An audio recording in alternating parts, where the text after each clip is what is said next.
வணக்கம் நண்பர்களே.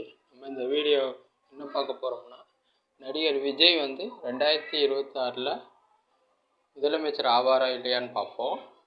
ஃபஸ்ட்டு அதை நம்ம விஜயோட ஜாதகத்தை வச்சு கணிப்போம். நம்ம விஜய் என்னன்னா 22/6/1974 பிறந்திருக்காரு. சனிக்கிழமை மதியம் 12 மணிக்கு. இவர் கடகராசி. லக்னம் பார்த்திங்கன்னா கன்னி லக்னம். நட்சத்திரம் பூச நட்சத்திரம். இவரோட ஜாதகத்தை பார்த்தீங்கன்னா, ஜாதகத்தில் 11வது ஸ்தானத்தில் சந்திரனும் செவ்வாயும் இணைஞ்சிருக்காங்க.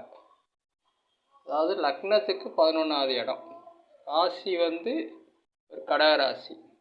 இதனால் என்ன நடக்குது அப்படின்னா, இந்த சந்திரன் இருக்கிற கடகராசியில் செவ்வாய் நீசமாக, அதனால இவருக்கு நீசபங்க ராஜயோகம் இருக்குது. அதனால தான் இவர் எந்த துறையில் தொட்டாலும் அந்த துறையில் சிறந்து விளங்குறது. ஏற்கனவே சினிமா துறையில் நிறையா சாதிச்சிருக்காரு.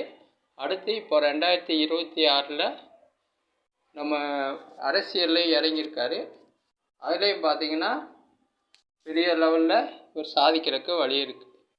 ஏன்னா இவரோட சனி பயிற்சியும் சரி, குரு பயிற்சியும் இவருக்கு ரொம்ப சாதகமாக இருக்கிறதுனால வர்ற 2026 தேர்தலில் இந்த நீசபங்க ராஜயோகத்தினால நடிகர் விஜய் அவர்கள் தாவேகா கட்சி தலைவராக இருந்து முதலமைச்சர் விஜயா மாறுவாருன்றது நிச்சயம்.